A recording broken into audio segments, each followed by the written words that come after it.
नमस्कार, माझ्या व्हिडिओमध्ये आपले स्वागत आहे. तर आज मी बनवणार आहे साबुदाणा वडा.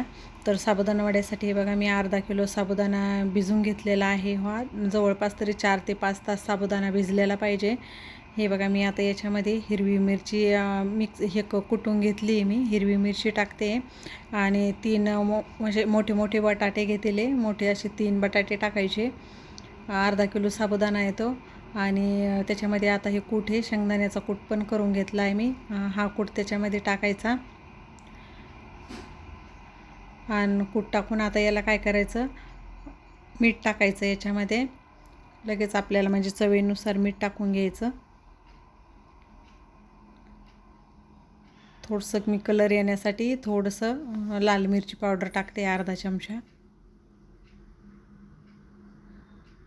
आणि आता त्याच्यामध्ये मीठ टाकायचं, कारण हिरवी मिरची खूप तिखट मिरची होती ती, त्याच्यामुळे मी लाल मिरची पावडर थोडं कमीच टाकलं. आणि आता याला चांगलं असं मिक्स करून घ्यायचं.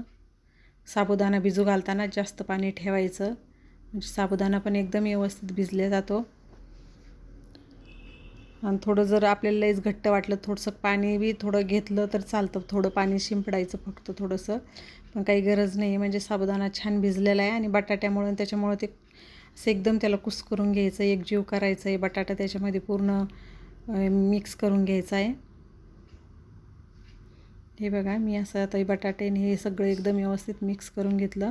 आणि मी इकडं तेल पण तापायला ठेवलं होतं. आता आपलं तेल पण तापलं असेल. हे शेंगदाण्याचं तेल आहे, मी शेंगदाण्याचं तेल ठेवलं तापायला. हे बघा, आपलं आता छानपैकी आता तेल पण तापलं.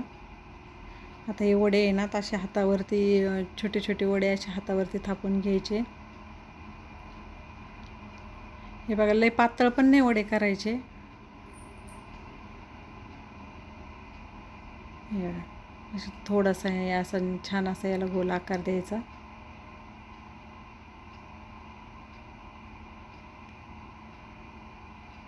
आणि असे तेलात सोडायचे. आज एकादशी आहे, एकादशीमुळे मी आज साबुदाणा वडे करते.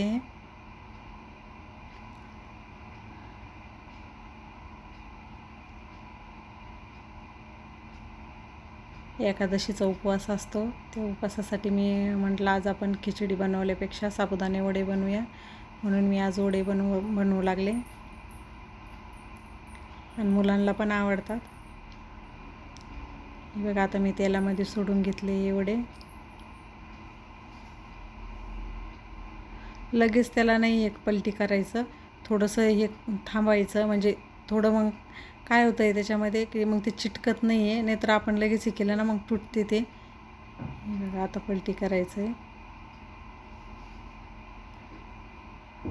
आणि असं मंद गॅसवर असे खरपूस होईपर्यंत असे व्यवस्थित त्याला तळून घ्यायचं आहे.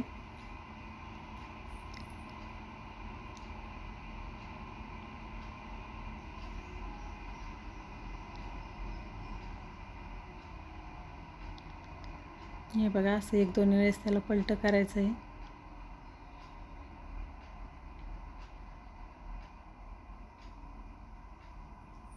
हे बघा, तेल थोडंसं असं शांत झालं का की मग आपण समजायचं आहे आता व्यवस्थित तळले गेले म्हणून.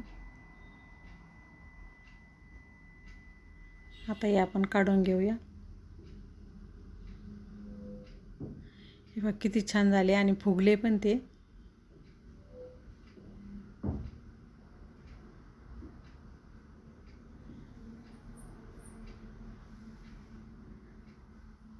बघा, किती छान फुगले, असे टंबू फुगले ते. आता हे आपण दह्यासोबत घ्यायचे खायला. हे बघा, मी प्लेटमध्ये दही घेतलं आहे.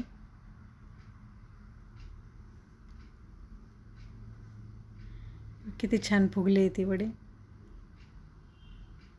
हे बघा, आता मी याच्यातला आहे ना एक वडा तुम्हाला दाखवते फोडून. खूप गरम आहे ते. हे बघा, किती छान झाला आणि कुरकुरीत पण झाले.